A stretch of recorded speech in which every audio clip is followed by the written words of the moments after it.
Good evening and welcome to the State of Business on Now Television. I'm Chamud Fernando. Let's have a look at the headlines.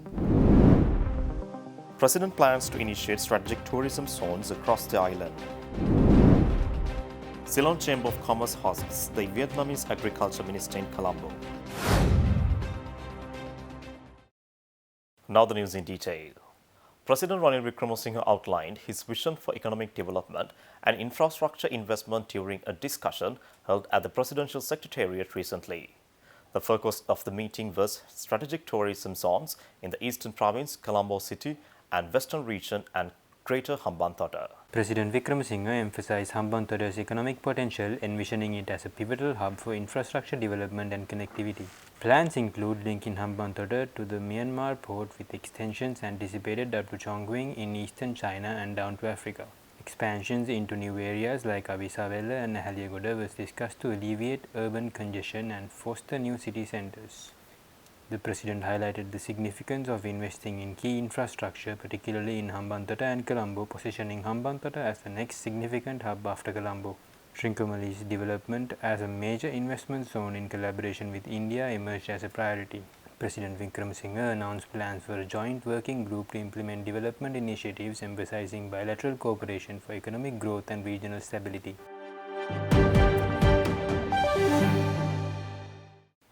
The Romanian ambassador Doamna Stelu Tahir met with Prime Minister Dinesh Gunawardena at Temple Choice discussing bilateral relations and avenues for economic cooperation between Romania and Sri Lanka recently. Prime Minister Dinesh Gunawardena urged Romania to explore investments and collaboration in various sectors including education, agriculture, railways, IT, cybersecurity and tourism.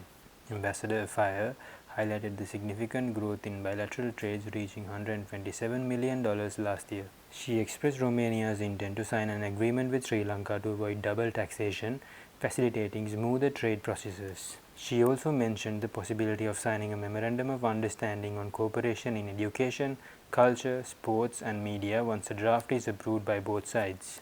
The ambassador noted the contributions of 40,000 Sri Lankans employed in Romania to both countries' economies, emphasizing their remittance to Sri Lanka. The Prime Minister expressed gratitude for Romania's support in the past, particularly recalling oil supplies during a blockade in 1960s and the provision of railway compartments and rails to Sri Lanka.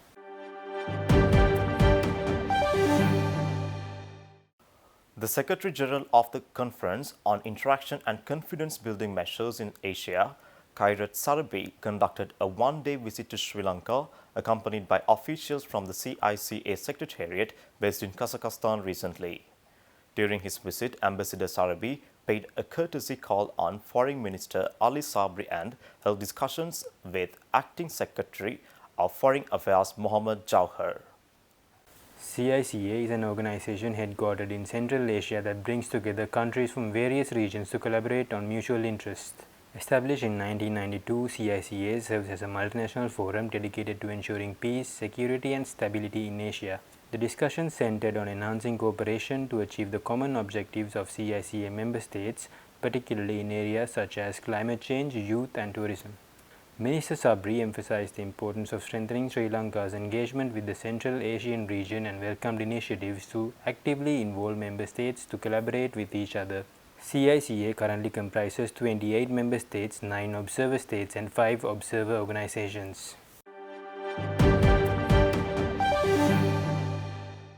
Stay tuned, we will return after this commercial break.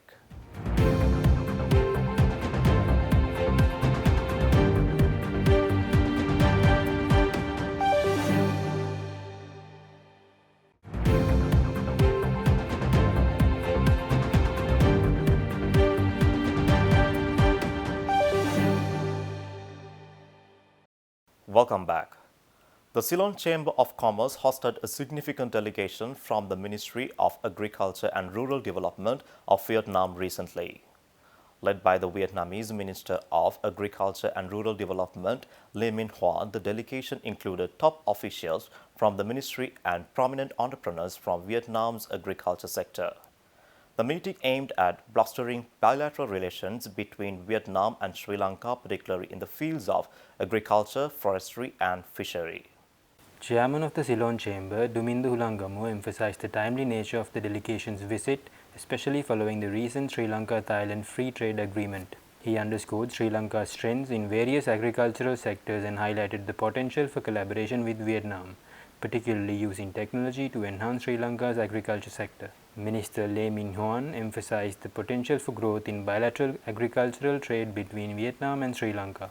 Ambassador of Vietnam to Sri Lanka, Ho Thi Tan Truc, emphasized the relevance of partnerships in developing the agriculture sector given the similarities in climate between the two countries. She encouraged delegates from both nations to capitalize on the opportunity to establish meaningful connections. The event also featured B2B sessions providing a platform for Sri Lankan companies to engage with Vietnamese counterparts, fostering international cooperation and potential partnerships.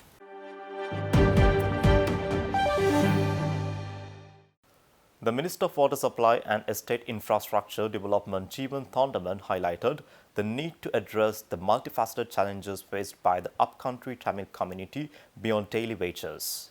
He highlighted the importance of improving their quality of life by addressing housing, land, education, health and infrastructure issues. The minister said this speaking at a press conference held at the Presidential Media Center recently. Minister Thondaman questioned the necessity of memorandums of understanding signed by certain political parties to address upcountry Tamil issues. Furthermore, Minister Thondaman assured the public that water tariffs would remain unchanged for the current year. Regarding the upcountry Tamil community's challenges, Minister Thondaman rejected the notion that their sole concern is the daily wage of 1,500 rupees.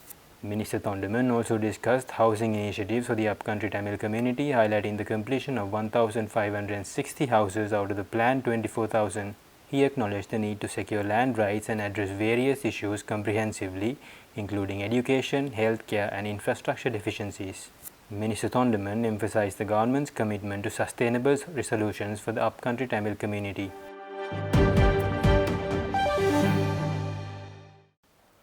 The TechStech 2024 exhibition is set to commence on February 29th at the Sri Lanka Exhibition and Convention Center. Organized by CEMS Global USA, the TechStech series of exhibition is renowned as the only and most successful series of its kind held in 4 countries: Bangladesh, Brazil, Morocco, and Sri Lanka. TechStech Sri Lanka 2024 aims to be a comprehensive international exhibition showcasing worldwide textile apparel technology and machinery focusing on Sri Lanka's entire textile and apparel industry. TechStech series has been pivotal in serving the textile machinery industry of Sri Lanka and has become the biggest and most successful exhibition of its kind in the country over the past decade. With each passing year, the exhibition has witnessed a 40% rise in the number of exhibitors, garnering greater appreciation from the textile and apparel industry of Sri Lanka. The TechStech series of exhibitions cover a wide range of machinery and equipment related to the textile and garment industry, including spinning, weaving, knitting, dyeing, printing, and fishing machinery, among others. The exhibition also features support services, software, IT solutions, and related trade publications. In the world today, we no longer compete as individual business entities. I think that is a paradigm shift in business management, where we don't compete as individual entities but as supply chains. Now, with regard to this supply chain concept, I think this exhibition, these organizers have given us a very good lesson. Everything is integrated because the integration is the key word in today's successful business. Stay tuned for the stock update.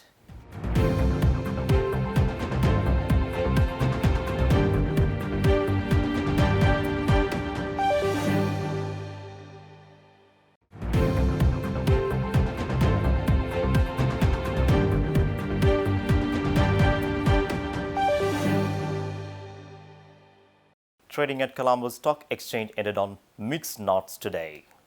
The all share price index gained 10.84 points to close at 10,623.01 and the S&P SL20 dropped 2.06 points to close at 3,055.24. The turnover was 2.5 billion rupees and over 108 million shares were traded. Up next are Forex rates.